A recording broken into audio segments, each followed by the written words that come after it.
जी नमस्कार प्रिय साथियों।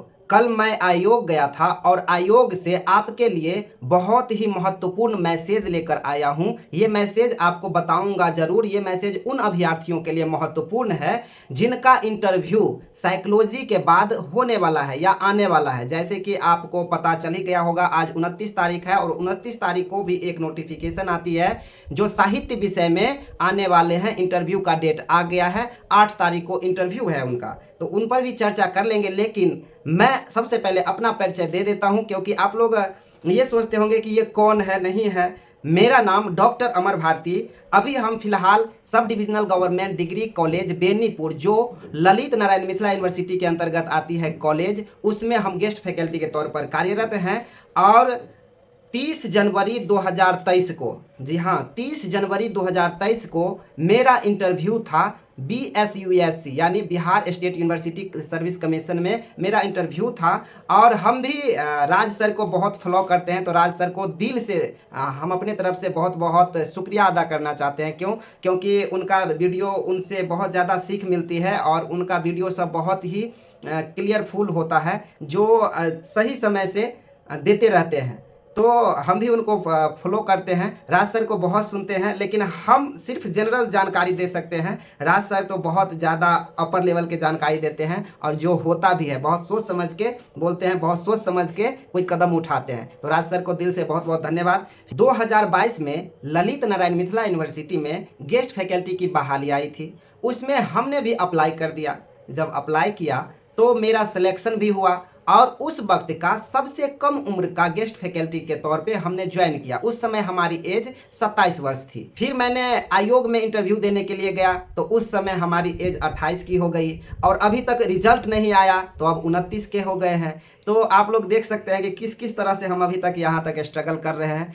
और आप लोगों का आशीर्वाद प्यार रहेगा तो निश्चित रूप से मेरा रिजल्ट भी पॉजिटिव आएगा।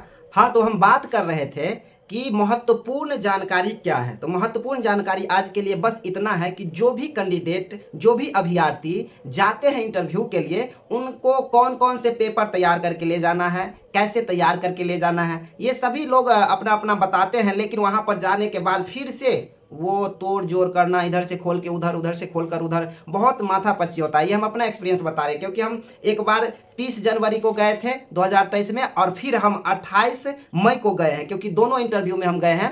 हालांकि ये इंटरव्यू 28 मई को मेरा इंटरव्यू नहीं था, एक हमारे मित्र के थे, तो हम गए थे थोड़ा सा जानकारी अवेलेबल करने के लिए। तो मैं अपना एक्सपीरियंस शेयर कर रहा हूँ। बहुत अच्छा सौहार्दपूर्ण माहौल में इंटरव्यू लेते हैं बिहार विश्वविद्यालय सेवा आयोग, और बहुत ही अच्छा लगता है। मेरा भी इंटरव्यू बहुत ही अच्छा नहीं कहा जा सकता है, हाँ मीडियम जरूर गया है इंटरव्यू, और सबका आई थिंक वैसा ही इंटरव्यू जाता है। तो सबसे पहले अगर आप जाते हैं बिहार विश्वविद्यालय सेवा आयोग, तो वहाँ पर क्या चीज़ ज़रूरत होती है। सबसे पहला काम जो होता है वो डॉक्यूमेंट वेरिफिकेशन का काम होता है। डॉक्यूमेंट वेरिफिकेशन में आपको मैं बता दूं जानकारी के लिए कि 2 सेट में आपको पेपर तैयार करना है। पूरे 2 सेट में जितना भी आप पेपर लगाए हैं ऑनलाइन करते समय, फॉर्म अप्लाई करते समय, उसका टोटल का 2 पेपर बनाना है। और 2 पेपर में क्या क्या लगाना है, किस सीक्वेंस में लगाना है, कौन से पेपर के बाद कौन से पेपर लगाना है, इस पर हम लोग अब बारीकी से ध्यान देंगे। और निश्चित रूप से मेरा विश्वास है कि आप लोग इस वीडियो के बाद ये किन्हीं से पूछना छोड़ देंगे कि कौन कौन से पेपर ले जाएंगे, कैसे ले जाएंगे। क्योंकि मैं कल विश्वविद्यालय सेवा आयोग से आया हूं और वहां पर जो लिस्ट लगी हुई है, कौन से पेपर के बाद कौन से पेपर के बाद क्या लगाना है, वही जानकारी आपको देने वाले हैं, ताकि आपको आने वाले समय में इंटरव्यू के दिन में किसी भी प्रकार का कोई दिक्कत ना हो। तो चलते हैं सीधे डेस्कटॉप पे और देखते हैं कि क्या क्या डॉक्यूमेंट लगाना है।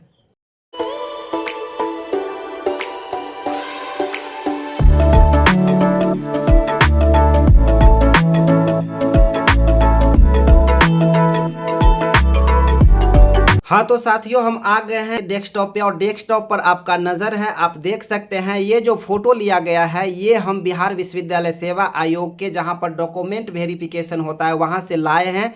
और ये देखिए सबसे पहले क्या क्या चीज़, जितने भी चीज़ों के बारे में, जितने भी डॉक्यूमेंट के बारे में हम आपको बताएंगे, ये आप 2-2 सेट में तैयार करेंगे। यानी 2 सेट में तैयार करेंगे, 2 फोटोकॉपी और एक आपका ओरिजिनल सारा डॉक्यूमेंट होना चाहिए। तो 2 सेट में तैयार करना है। पहला में सबसे ऊपर क्या रखना है, तो सबसे ऊपर रखना है जो आपके घर या आपके ईमेल पर इंटरव्यू लेटर आएगा उसको सबसे पहले ऊपर रखना है। 2 नंबर में क्या रखना है, मैट्रिक का प्रमाण पत्र रखना है।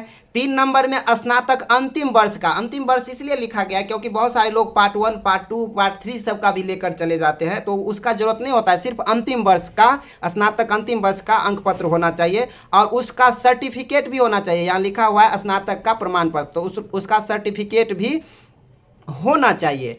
और उसके बाद देखते हैं स्नातकोत्तर का अंतिम वर्ष का प्रमाण पत्र यानी मार्कशीट पीजी का भी चाहिए। एमएससी, एमकॉम, एमए का मार्कशीट जो होगा लास्ट ईयर का, उसका फोटो कॉपी चाहिए और ओरिजिनल भी चाहिए। ये सारा जितना भी हम बता रहे हैं इसको 2 सेट में फोटो कॉपी तैयार कर लीजिएगा यही सीक्वेंस में, और उसके बाद फिर 1 सेट ओरिजिनल तो आपके पास रहना ही चाहिए। तो यहाँ तक आ गए हम लोग। स्नातकोत्तर प्रमाण पत्र भी जरूरी है। 6 नंबर में देखें तो जो अभ्यर्थी नेट उत्तीर्ण है उनका प्रमाण पत्र भी जरूरी है, और जो जेआरएफ अवार्ड लेटर है जिनके पास तो ये जरूरी है। उसके बाद जो नेट जेआरएफ नहीं है तो पीएचडी जरूर होंगे, तो पीएचडी का प्रमाण पत्र होना चाहिए। या कितने सारे अभ्यर्थी ऐसे हैं जिनका नेट भी है और पीएचडी भी है, तो दोनों ले करके इसमें इसी आधार पर इसी सीक्वेंस में लगा देंगे। यहाँ पे नंबर दिया हुआ है 1 2 3 4 5, जैसे यहाँ पर बता रहे हैं वैसे ही लगा लेंगे। आपको कभी डॉक्यूमेंट वेरिफिकेशन में वहाँ पर कोई दिक्कत नहीं होगी। उसके बाद आते हैं, यहाँ पर दिया गया है कि यूजीसी रेगुलेशन 2009 से पीएचडी उपाधि प्राप्त करने वाले स्थिति में आवश्यक 5 पॉइंट जरूरी है। जो व्यक्ति 2009 रेगुलेशन के अनुसार पीएचडी नहीं किया, उससे पहले किए हैं, तो उनको 5 पॉइंट से सर्टिफिकेट की ज़रूरत होती है। अगला है बिहार का निवास प्रमाण पत्र। जो व्यक्ति बिहार के रहने वाले हैं उनको निवास प्रमाण पत्र बहुत ही ज़्यादा जरूरी होता है। क्योंकि वो आरक्षण का भी तो दावा कर सकते हैं। इसीलिए 11 नंबर में लिखा हुआ है यदि आरक्षण का दावा किया गया है तो जाति प्रमाण पत्र बिहार सरकार की सेवाओं हेतु प्रपत्र एक्स में निर्गत क्रीमीलेयर रहित प्रमाण पत्र, यानी अगर आप आरक्षण का दावा करते हैं तो आपको ये चीज़ लगाना जरूरी होता है। अगला देखते हैं दिव्यांग अभ्यर्थियों के लिए है, जो 40% से अधिक होंगे उनको दिव्यांगता का फायदा मिलेगा, आरक्षण मिलेगी उनको। अगला देख लेते हैं 13 नंबर में है आरटीपीसीआर एंटीजन निगेटिव होना चाहिए, कम से कम 3 दिन पहले का होना चाहिए। ये आरटीपीसीआर ये कोविड-19 का टेस्ट मांग रहा है, आरटीपीसीआर एंटीजन टेस्ट, तो ये टेस्ट ले जाना है। हाँ, बहुत सारे अभ्यर्थियों को हमने ये भी देखा कि नहीं भी था तो कोई दिक्कत नहीं है क्योंकि कोरोना का प्रकोप अभी है नहीं। अगला है अन्य प्रमाण पत्र। अन्य प्रमाण पत्र में आप अपना आईडी कार्ड ले जा सकते हैं। आईडी कार्ड में आधार कार्ड, पैन कार्ड, ड्राइवरी लाइसेंस, ये कुछ भी ले जा सकते हैं आईडी कार्ड में। और हाँ, जितने भी आर्टिकल अभी तक आप पब्लिश किए थे उस टाइम तक, फॉर्म भरने टाइम तक, उसका भी 2-2 पेपर तैयार कर लेंगे। और सबसे लास्ट में अन्य प्रमाण पत्र, सबसे लास्ट में वो चीज़, सबसे लास्ट में पेपर पब्लिकेशन आपको लगाना है जो वहाँ आयोग भेजे थे आप, तो ये इसी सीक्वेंस में आपको लगाना है। आप देख लिए, किसी भी प्रकार का आप लोगों को अब दिक्कत नहीं होगी। और बहुत सारे लोग वहाँ पे जा कर के और बहुत दिमाग पच्ची करते रहते हैं कि ये नहीं वो नहीं, तो इतना नहीं करना है। बस सिंपल सी बात है कि ये इसी सीक्वेंस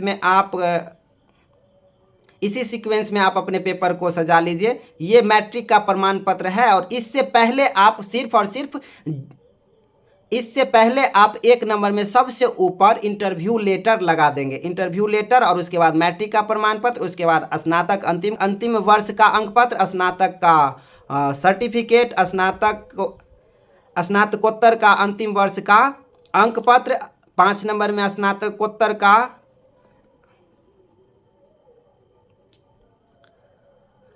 स्नातक का प्रमाण पत्र, स्नातकोत्तर का अंतिम खंड का अंक पत्र। इसी सीक्वेंस में आप लगाते जाएंगे, इसी सीक्वेंस में, तो आपको कोई दिक्कत नहीं होगी। यही सीक्वेंस है। तो आप इस वीडियो को पूरा अगर देखेंगे तो आपको समझ में आ जाएगा। अब हम बात कर लेते हैं अपना इंटरव्यू के बारे में। मेरा भी 30 जनवरी 2023 को इंटरव्यू हुआ था साइकोलॉजी में, और मेरा सेकेंड शिफ्ट में था। और सेकेंड शिफ्ट में था, ये मेरा देख सकते हैं, ये मेरा इंटरव्यू लेटर है। और इंटरव्यू लेटर है तो मेरा था 30 जनवरी 2023 को इंटरव्यू था। आफ्टर 11 बजे रिपोर्टिंग टाइम थी। और बहुत सारे लोग पूछते रहते हैं, और हमारे कॉलेज में भी और दूसरी जगह से भी कॉल आते रहता है कि आपका इंटरव्यू कैसे हुआ था, क्या क्या हुआ था। तो हम भी थोड़ा सा शेयर कर देना चाहते हैं अपना इंटरव्यू के बारे में आप लोगों से, कि बिल्कुल ही नॉर्मल रहिए। आप सबसे पहले डॉक्यूमेंट अभी हम बता ही दिए हैं कि डॉक्यूमेंट कैसे तैयार करना है, किस सीक्वेंस में तैयार करना है। डॉक्यूमेंट तैयार करके आप क्लियर हो जाइए।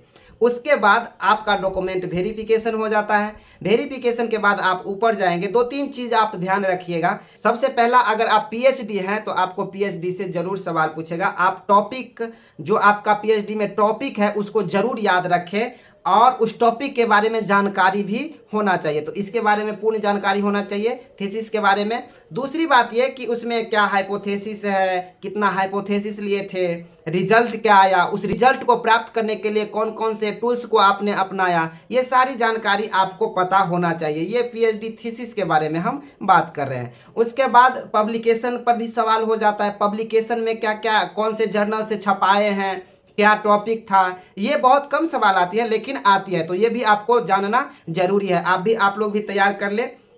उसके बाद मेरा जहाँ तक एक्सपीरियंस है, जब बहुत सारे लोग लाइन में लगे हुए थे और उस समय हम भी वहाँ पर थे। मेरा 5 लोगों के बाद इंटरव्यू था। जो हमसे ज़्यादा एज के लोग पूरे लाइन में लगे हुए थे हमसे आगे, और वो लोग इंटरव्यू देने के लिए, तो 2 लोग तो गए, तो सभी लोग जा रहे थे इंटरव्यू देने के लिए। लेकिन डर तो सबको होता है इंटरव्यू से। 2 लोग तो चले गए इंटरव्यू देने के लिए, इंटरव्यू दे करके आए बाहर। तीसरे नंबर पर एक महिला अभ्यर्थी थी, और इंटरव्यू के नाम से डर जो होता है, मैं वहाँ पर देखा कि डर कैसे होता है। और वो डर देख करके हमें भी लगा कि नहीं, हम कैसे जा सकते हैं, जबकि वो मेरे से आगे थी।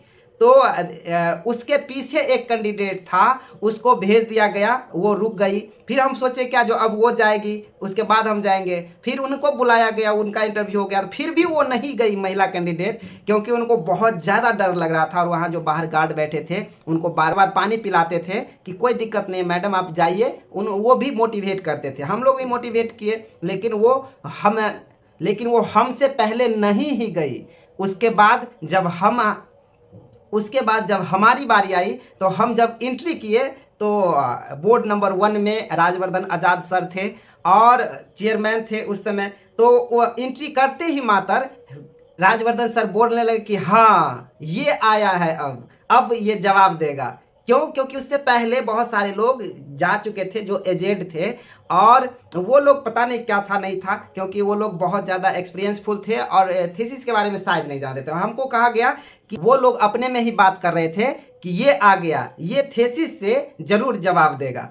तो सबसे पहले हमको भी थीसिस पूछा गया, थीसिस के बारे में कि आप पीएचडी है, बताइए क्या था टॉपिक आपका। तो मैं बोल दिया कि a study of stress, socio economic status and level of urbanisation among diabetes. तो उसके बारे में वो लोग, इस टॉपिक के बारे में वो लोग डिस्कस करने लगे कि इसमें कौन सा डिपेंडेंट वेरिएबल है, कौन से इंडिपेंडेंट वेरिएबल है, ये वो हमसे भी पूछे। तो डिस्कशन के बाद हम उनको बताए कि सर मेरा जो स्टडी है वो कंपैरेटिव स्टडी है, और ये कंपैरेटिव स्टडी में ये मायने कतई नहीं रखता है कि डिपेंडेंट वेरिएबल कौन है और इंडिपेंडेंट वेरिएबल कौन है। ये मेरा जवाब था, तो हम बता दिए। उसके बाद पूछा गया क्या हाइपोथेसिस क्या क्या था। तो हाइपोथेसिस हमने अपने थीसिस में 6 बनाया था, तो 6 के बारे में बोल दिया। उसके बाद बोला कि रिजल्ट क्या आया, रिजल्ट जब बता दिए, उसके बाद पूछा गया इस रिजल्ट को प्राप्त करने के लिए कौन कौन से टूल्स का अप्लाई किए हैं, यानी कौन कौन से, जैसे हम लोग साइकोलॉजी में टी रेशियो निकालते हैं, उसके बाद एनोवा निकालते हैं। तो कौन कौन सा डिफरेंस देखने के लिए डिफरेंस देखने के लिए कौन सा टूल्स का यूज करते हैं, ये सारा चीज क्वेश्चन क्रॉस क्वेश्चन में आया। उसके बाद थीसिस से सवाल बंद। लास्ट में कहा गया कि ठीक है आप पढ़ाइए। तो हम जो टॉपिक तैयार करके गए थे पढ़ाने के लिए, वो टॉपिक था, हम जो टॉपिक बहुत सारे तैयार करके ले गए थे, लेकिन उसमें सबसे बेस्ट जो हमको टॉपिक लगा वो पर्सनालिटी चैप्टर लगा। हम सोचे कि पर्सनालिटी पढ़ाएंगे। तो फिर हम जब खड़ा हुए, तब तक उसी बोर्ड के एक मैम कह देती हैं कि नहीं नहीं, पर्सनालिटी नहीं, इमोशन पढ़ाइए। तो हम इमोशन बिल्कुल खड़ा होकर के पढ़ाने लगे। और मेरा जो अंदाज था, जब हम ये बोलते हैं तो अभी भी हम सोचते हैं कि मैंने क्या बोला, क्या सही था या गलत था। और उसके बाद फिर बहुत सारे सर लोग को भी हम बोले यहाँ आकर के इंटरव्यू शेयर किए, तो सर लोग भी बहुत ज़्यादा हंसने लगे, पता नहीं क्या है इसमें नहीं है। और हम ये चीज़ आपको करके दिखाना चाहते हैं। जैसे अगर हम यहाँ पे बैठे हुए हैं इंटरव्यू के लिए, तो बातचीत करते करते जब पढ़ाने के लिए बोला गया तो हमने कहा ठीक है सर पढ़ाते हैं, ऐसे करके उठे उठे और चेयर के पीछे गए और चेयर के पीछे ऐसे बात करने लगे। अच्छा तो बच्चों, आज हम लोग चर्चा करने वाले हैं इमोशन के बारे में। जितने भी बोर्ड के मेंबर थे उन सभी को हमने बताना शुरू कर दिया और बच्चा मान लिया। पता नहीं ये कैसा रहेगा, मेरे लिए नहीं रहेगा, क्योंकि हमें पढ़ाने के लिए कहा गया, तो वो मेरे सामने जितने भी हैं उनको हमने बच्चा मान लिया। तो मैंने कहा कि हाँ तो बच्चों, आज हम लोग चर्चा करने वाले हैं इमोशन के बारे में। इमोशन को हिंदी में संवेग कहते हैं और संवेग के बारे में आज हम लोग चर्चा करने वाले हैं। संवेग कैसे उत्पन्न होती है, कहाँ कहाँ से उत्पन्न होती है, संवेग अगर आ जाता है तो शरीर में क्या क्या परिवर्तन होते हैं, इस सारे चीजों पर आज हम लोग चर्चा करने वाले हैं। इतना जब हम बोले तो सभी सर लोग कहते हैं अच्छा अच्छा चलो ठीक है कोई बात नहीं, आप जा सकते हैं। तो फिर वहां से हम आए, वहाँ से हम इंटरव्यू बोर्ड से निकले और बहुत ही अच्छा लगा मुझे। और ये उम्मीद, जितना उम्मीद करके गए थे उतना उम्मीद पर भरोसा कायम है। जितना उम्मीद करके गए थे उतना अच्छा रहा और बहुत ही सौहार्दपूर्ण माहौल में रहा। आशा करते हैं कि आप लोग के भी साथ ऐसा ही इंटरव्यू हो जो बहुत ही ज़बरदस्त तरीका से हो, सौहार्दपूर्ण माहौल में हो। और डॉक्यूमेंट वेरिफिकेशन के बारे में तो नो डाउट, अगर आप ये वीडियो देख लिए होंगे कौन से सीक्वेंस में क्या लगाना है, तो वहाँ पर आपको किसी भी प्रकार की कोई दिक्कत नहीं होगी। और मैं अपना एक्सपीरियंस शेयर किया आप लोगों के बीच। आप लोगों को कैसा लगा आप लोग ज़रूर बताइए, और हमें जो जानकारी मिलेगी तो हम भी आप तक पहुंचाने का कोशिश करेंगे। वैसे सभी लोगों से आग्रह करता हूं, विनती करता हूं कि राज सर के जो चैनल पर वीडियो आते हैं उनको आप लोग देखते रहिए। जी नमस्कार।